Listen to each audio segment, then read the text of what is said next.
All right, one of the great opportunities out there in domain name investing, and especially in the new TLDs right now, is the release of hundreds of thousands of two-letter dot new TLD names that were previously held back. So these have just been available since Wednesday the 16th. And it's something pretty exciting. There's a lot of inventory available. So we thought we'd provide this summary for DNTV.TV viewers. The two-letter release has just happened. And they're back from the land rush. They were held back from the land rush. So for the last year or so, in some cases longer, they've been shown as taken or unavailable. So even if someone wanted these names around the big promotion that was done during the land rush, they would have seen them as taken. They would not have seen them as available on the aftermarket. They wouldn't have seen anything saying check back later, and they would have had to keep up on the domain industry periodicals and newsletters and blogs to know that they just came out. You will receive trademark notices for the names as if the new TLD just launched today. So if someone has a trademark on the two characters that you're buying, you're going to have to agree to the different terms of the trademark clearinghouse notice. As always, please consult your own attorney. We do not provide legal advice here at DNTV. The EAP period is over, meaning the time in which you could have paid between $100 or up to $12,000 to get the name at the beginning. So what you see is what you get now in terms of the price quoted by most registrars, to the extent it's accurate, is your one-time fee now, and it will be your renewal fee in the future. People have asked, can the price change in the future? And it's quite complicated. Even the best answers I've received from the registries says they are limited in both their ability to change the price because the name might be part of a whole tier that needs to be changed, as well as only certain exceptions will they be allowed to take a name out of a tier. Because there's so many issues revolving new TLDs, just getting them to work, it's been hard to get straight answers about future price changes, and we hope to be back with you with those answers in later editions of DNTV.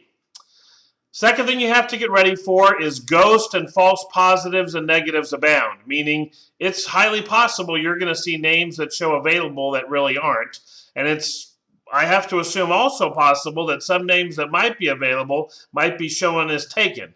So you have to just deal with that, realize it's part of the process. The frustration will be because there's a chance it isn't an error and you might be able to get the name, you're going to want to go through, process a shopping cart, even if that means having to get a refund later. There are still ICANN restricted lists having to do with worldwide organizations, some WIPO terms, different country codes may be unavailable because there is a long-standing battle between the GAC, or the Government Advisory Committee, which are the representatives from all the governments around the world that give advice to ICANN. ICANN has chosen in some cases to accept that, to be guided by it, or simply to see it for what it is, simply advice that shouldn't control their decision-making process. So you may or may not, how's that for clarity, see different two-letter extensions available that are also two-letter country codes. You're going to see varied initial and renewal pricing at different registrars because the registrar is charged a wholesale price for each tier of names, meaning there's a basic price of maybe $25 or $30 or $15 or $45 or $85. Then there's different tiers where a certain name, especially these valuable two-character names, may be priced at 100%, 200%, or 3 to 5 times the regular price for a domain name. Then you have to factor in what the registrar is charging as a markup, which may or may not be dependent on your individual account. So we recommend being logged into your account to see your best customer pricing. Again, watch out for false carts. You're going to see a name, you're going to think you can get it, you're not going to get it, and you're going to think you've lost it because you hope to get it. Now, the truth from the registry and the registrar is going to be that name was really never available to you in the first place. But as we all know, seeing that it is, making a decision to get it, the last thing you want to hear is that you don't have that name. There's also a lot of domain spinning going on, meaning they're showing you different suggestions about what you type in. And I hate to pick on GoDaddy here, but especially at GoDaddy, it seems in the last week, they're showing incredibly awesome opportunities as being available. And it's only when you click on the button that they say, oh, no, that's not available. There's also some registrars, I think, still that can't handle the premium pricing. So they may just show, either because they can't handle premium pricing or they're not set up to handle 2 characters. They just say that they're all unavailable. They may not be participating and be a good place to go see. So if you type in a 2-letter extension, you see everything unavailable, chances are it's either on an ICANN restricted list or that registrar can't handle 2 characters, or maybe even the registry hasn't released any of the 2 characters. In many cases, you can do a bulk search, like we really like Dynadot for a bulk search, where you can search multiple words and multiple TLDs. But it won't be until you put the name in a cart that you actually see what the premium price is. But we do like Dynadot for searching multiple TLDs with multiple words, and we'll try to cover that in a later show. We did find a relatively clean process at Uniregistry and Hexanet. So here's an example of what happens if you go to Enom and you type in this case, a 2-character fx.domains, and they're going to say it's available. And in this case, I'm not logged in. So that is, in essence, the retail price. And you might be able to do better if you're a reseller, or they're going to offer you the opportunity to be a reseller. And then you see the various other options that also might be available. Many of the right side TLDs are going to show as make offer. They're not going to have a fixed price. And then Enom is going to spin some different premium and suggested names. But what you want to do is scroll down to the bottom of the page and then click Show Me Additional, and you can actually look for up to 500 or 300 or however many relevant new TLDs are out there. So you can see on this page that, again, we have a lot that are make offer, and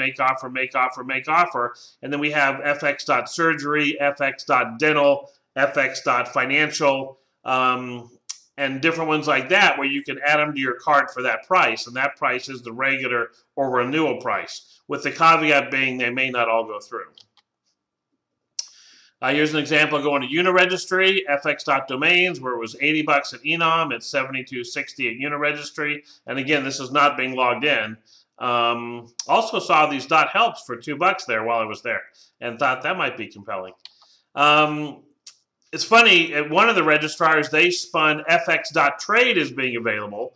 So we actually bought it, and then, of course, we're told it wasn't available. And just to give you an idea of the level of misinformation out there, even if you go to their main site, fx.trade, and you see it, type it in, it's going to say it's available, go to one of their registrars, but then when you go to the registrars, they're going to show it's unavailable. We think this is an awesome name.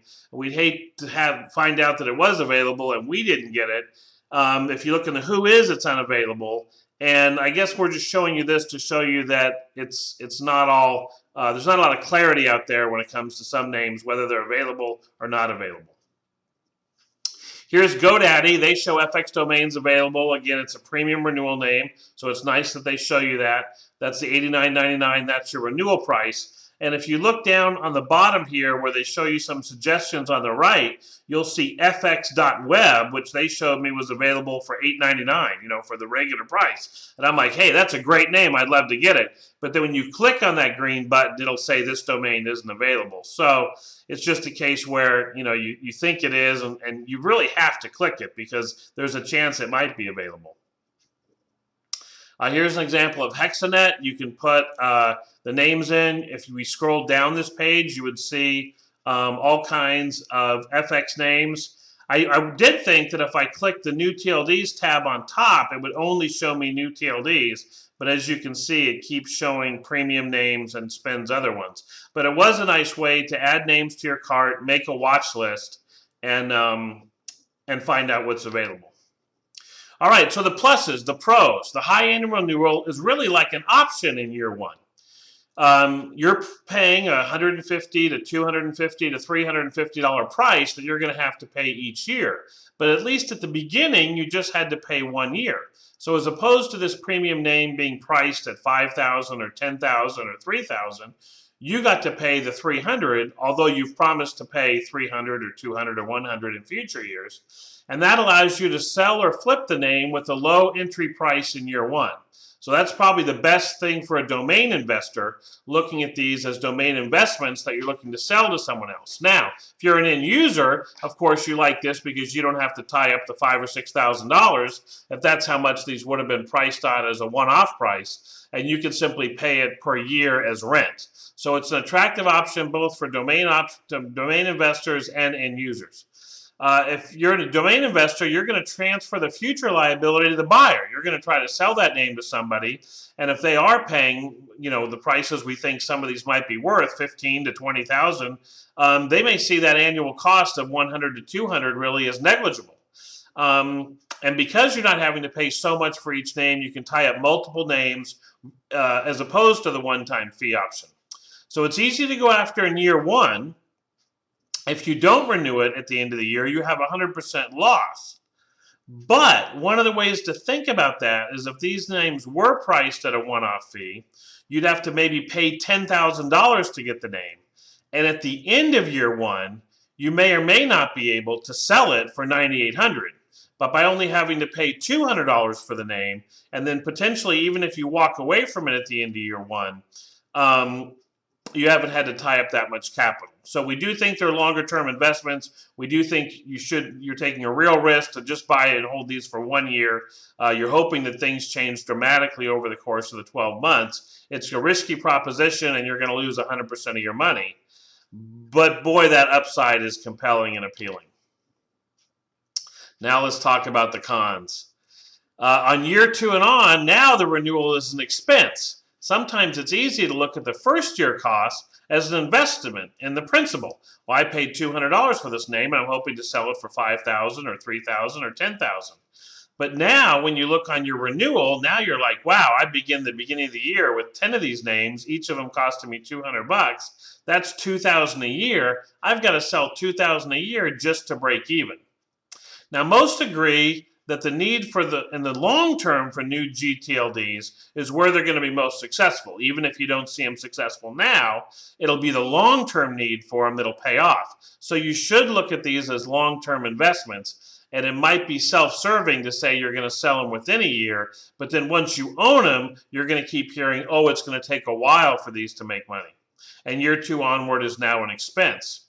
We've held premium names before, and year 5 is kind of the danger zone. Now you might be too many years in to drop.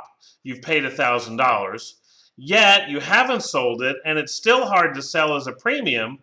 One of the reasons being that there's other inventory available from the registrar and the registries that's just people can buy just for the regular one-time price. One of the interesting things we did find, though, is if you look at the renewal as an expense, it's possible, and please consult your tax advisor, to be able to deduct that each year and still retain an intangible asset with capital gains treatment. Again, please consult your tax advisor. So because of that, the conclusion that we draw is try for singularly unique names where you're not going to have competition for the registry to buy easily available substitutes for just that little $100 to $200 to $300 fee that you paid. And in the case of new TLDs, not only do you have to look for competition in terms of what's left of the dot, but also how many TLDs are right of the dot so that you can understand whether your future buyer has other options besides yours. So you want one with little substitutes at other registries, both left of the dot and the right of the dot. One of the ways to find out what is great is to run stats across the dot. So in the case of FX domains, run in fxdomains.com and some of the services, and you'll see what the search volume is. The other thing to do is imagine you've held the name for 1 year, you've got no new inquiries. Are you going to drop it for sure? And I think knowing that going in, whether you're buying something for 1 year and just totally gambling, or whether you're really committed to it for 3 to 5 or 10 years, is a decision you should make now before you invest the money. Now, one advantage is to type these into your mobile device and see just how short typing in domain names and short LL domain names can be. And don't forget, LLs are special. They're rare in .com, they're hugely expensive, and even though if you look at the new TLD you're buying in and say, wow, compared to .com, it's a great deal, don't forget that in total, there's 300 or more new TLDs. So if you're looking to sell it to someone as a .com substitute based upon their initials, until all the TLDs are taken that can be used as a replacement for .com, it's going to be hard to extract the type of premium value you may want. So really it comes down to, is the information gap, because no one really knows these things are out there, exploitable over the short term, versus even when you tell people about the new TLDs and that they can get short names, is there going to be a hesitancy to try something new? One of the things that we do at Big Name Hunters, which is an affiliated company, is we have suggestions. We publish a list of suggestions. It's a subscription service, and we show you the best of the drop, the best of free registrations, and the best names available in new TLDs. So we do custom lists, and registries can actually sponsor lists. We send out about 1 or 2 lists per day. We try to send it out 3 hours before the drop to give you time to place your bids, and 2 hours before the expiration of your initial bidding time for NameJet, SnapNames, or GoDaddy. We're more resale-oriented and metrics, not as much adult or traffic or parking. So we looked at some of the 2-letter domain names that might be valuable. One of the popular things out there right now is venture capital. So we thought we'd look up VC, and we saw these names available. And again, these are the annual renewal prices for our reseller account at Enom. And if you want to get a reseller account, contact us. So we thought that VC.photos, even though it's not great, it's pretty cheap at $37 a year. VC Report would be a nice newsletter. Venture Capital and Solar, huge hundreds of million dollars being invested. Venture Capital Tips, both for people investing in venture capital or companies looking to raise venture capital. And same thing for training, both people that want to be in venture capital and people that want to go get money for venture capital. Now, what we really liked are these 5 on the right: venture capital properties, VC properties, so things you could invest in. VC services. If you're a company that provides analysis or analytical or venture capital itself, you could run under VC.services. And then VC.technology, we thought was just really a rockin' name. It's a big area. Most venture capital is invested in some type of technology. We kind of like VC tools also, because it would be things that you could use to either value your company or be able to make a better presentation.